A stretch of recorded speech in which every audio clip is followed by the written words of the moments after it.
Hey guys, आज की इस वीडियो में पढ़ेंगे क्लास 10th वालों के लिए उनके हिंदी से रिलेटेड कुछ महत्वपूर्ण प्रश्न। जी हाँ गाइज, और ये सारे के सारे प्रश्न आपके रीतिकाल से संबंधित होंगे। मैं आपको बताना चाहूंगा कि आप लोग के बोर्ड एग्जाम में क्लास 10th के बोर्ड एग्जाम में 2010 से अब तक लगातार रीतिकाल से रिलेटेड प्रश्न पूछता है। आप अपना प्रीवियस ईयर क्वेश्चन पेपर निकाल कर देख लीजिएगा। जी हाँ गाइस, ये केवल यूपी बोर्ड के स्टूडेंट के लिए है।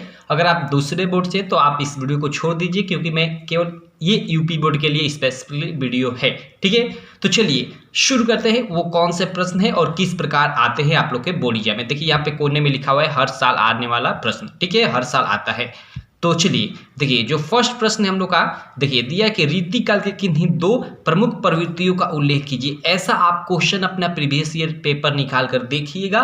हर साल पूछा जाता है रीतिकाल की प्रवृत्ति यानी देखिए कभी कभी प्रवृत्ति बोल देता है, कभी कभी विशेषता बोल देता है। ठीक है, तो देखिए प्रवृत्ति और विशेषता एक ही हुआ। प्रवृत्ति बोले या विशेषता बोले यही बात हुआ। ठीक है, तो रीतिकाल की किन्हीं दो प्रमुख प्रवृत्तियां बोले या विशेषताएं बोले का उल्लेख कीजिए। तो आप कुछ इस प्रकार लिखिएगा। ठीक है, यहाँ पे उत्तर लिख दीजिएगा और लिखिएगा रीतिकाल की दो प्रवृत्ति। अगर यहाँ पे प्रवृत्ति बोले तो प्रवृत्ति लिखिएगा। ठीक है, अगर यहाँ पे विशेषता बोले तो यहाँ पे विशेषता लिखिएगा। ठीक है, तो रीतिकाल की दो प्रवृत्तियां निम्न हैं। क्लियर है। और देखिए यहाँ पे लिखा हुआ है, मैं 3 ठे लिख दिया हूँ कि आप 3 ठे याद कर लीजिए। कभी कभी एग्जाम में मान लीजिए एक भूल गया तो दूसरा याद रहेगा, तो आप आसानी से लिख लेंगे। देखिए आपकी बुक में या कहीं मतलब काफ़ी ज़्यादा दिया होगा रीतिकाल की विशेषताएं, लेकिन आप लोग के बोर्ड एग्जाम में केवल 2 ही पूछता है कि 2 की विशेषता बताइए। ठीक है, तो इसलिए मैं केवल इतना ही लिखा हूँ, 3 थे लिखा हूँ कि आपको कभी एक भूल जाए तो 2 आप आसानी से लिख लें। तो देखिए जो फर्स्ट विशेषता है वो है श्रृंगार रस की प्रधानता। आप ये याद रखिएगा, रीतिकाल में श्रृंगार रस की क्या थी? प्रधानता थी। मतलब उस समय जो भी काव्य की रचना की जाती थी उसमें जो श्रृंगार रस है उसका काफी उपयोग किया जाता था। ठीक है, यानी इसकी प्रधानता थी। क्लियर है। सेकंड है आश्रयदाताओं की प्रशंसा। ठीक है, उस समय सारे जितने भी आश्रयदाता थे उनकी काफी प्रशंसा की जाती थी। ठीक है, तो आश्रयदाताओं की प्रशंसा हो गया। थर्ड हो गया रीति ग्रंथों की रचना उस समय। ठीक है, रीतिकाल में रीति ग्रंथों का काफी निर्माण हुआ, तो ये भी एक रीतिकाल की विशेषता है।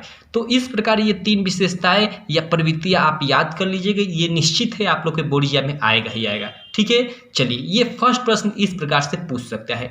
सेकेंड प्रश्न किस प्रकार से पूछ सकता है, चलिए उस पर चलते हैं। लेकिन आज उस पर चलने से पहले मैं आपको बताना चाहूँगा, अगर आप अभी तक हमारे इस चैनल को आप सब्सक्राइब नहीं किए हैं तो चैनल को सब्सक्राइब कर ले और बेल आइकन को भी दबा ले, जिससे मेरी सारी वीडियो की नोटिफिकेशन आपको मिलती रहे और आप उसको देखते रहें, जिससे आपका बोर्ड एग्जाम में अच्छा मार्क आ सके। क्लियर है।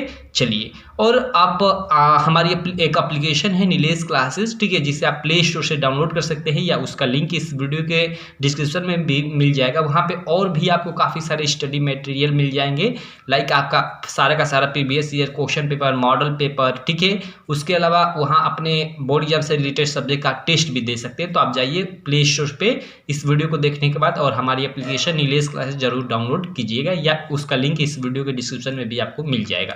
ठीक है, चलिए अब देखिए हम समय सीमा देख लेते हैं। ठीक है, समय सीमा की इसकी समय सीमा क्या है?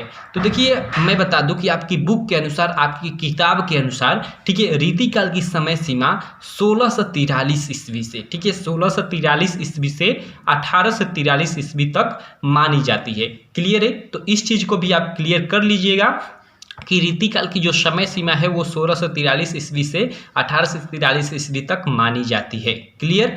अब देखिए रीतिकाल के कुछ हम प्रमुख कवि और उनकी रचनाओं के नाम देख लेते हैं, क्योंकि कभी कभी ये भी पूछ देता है कि रीतिकाल के किन्हीं 2 प्रमुख कवियों के नाम लिखिए, या इस तरह से भी पूछ देता है कि रीतिकाल के किन्हीं 2 प्रमुख रचनाओं के नाम लिखिए, या कभी इस तरह से भी पूछ सकता है आप लोगों के बोर्ड एग्जाम में कि रीतिकाल के किन्हीं 2 कवियों के तथा उनकी रचनाओं के नाम लिखिए। ठीक है, तो देखिए यहाँ पे हम लिख लेते हैं। देखिए फर्स्ट है आप लोग का केशव दास। ठीक है, ये केशव दास जो है रीतिकाल के एक काफी प्रसिद्ध कवि है। ठीक है, काफी प्रमुख कवि है, और इनकी रचना की बात करें तो रामचंद्रिका, कवि प्रिया और रसिक प्रिया इनकी प्रमुख रचनाएं हैं। ठीक है, तो केशव दास रीतिकाल के एक प्रमुख कवि है।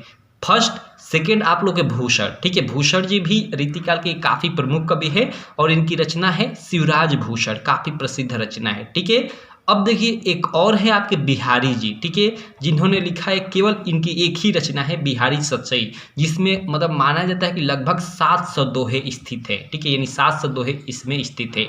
क्लियर है इस बुक में। तो बिहारी जी मतलब कवि हैं और इनकी रचना है बिहारी सतसई।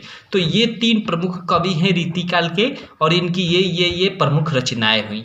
तो इस प्रकार आप इन तीनों क्वेश्चन को एकदम अच्छे से क्लियर कर लीजिएगा। रीतिकाल की विशेषता, इसकी समय सीमा, प्रमुख कवि और रचना, इससे रिलेटेड आप लोग के एग्जाम में देखिए क्वेश्चन निश्चित है कि आएगा ही आएगा। ठीक है, तो बस रहने देते हैं इस वीडियो में। आई होप आप लोगों को ये वीडियो काफ़ी अच्छी लगी होगी। वीडियो अच्छी लगी तो चैनल को सब्सक्राइब करें, वीडियो को लाइक करें और इस वीडियो को अपने सारे दोस्तों में शेयर करें। और हाँ, आप हमारी एप्लीकेशन नीलेश क्लासेस डाउनलोड करना बिल्कुल ना भूलें। उसका लिंक इस वीडियो के डिस्क्रिप्शन में मिल जाएगा, या फिर आप प्ले स्टोर पर जहाँ से कोई भी आप एप्लीकेशन डाउनलोड करते हैं वहाँ जाकर NILESH, ठीक है, Nilesh CLASSES Nilesh classes search करिएगा, हमारी एप्लीकेशन आ जाएगी, आप डाउनलोड कर लीजिएगा और वहाँ से भी स्टडी कीजिएगा। ठीक है, तो रहने देते हैं। Thank you.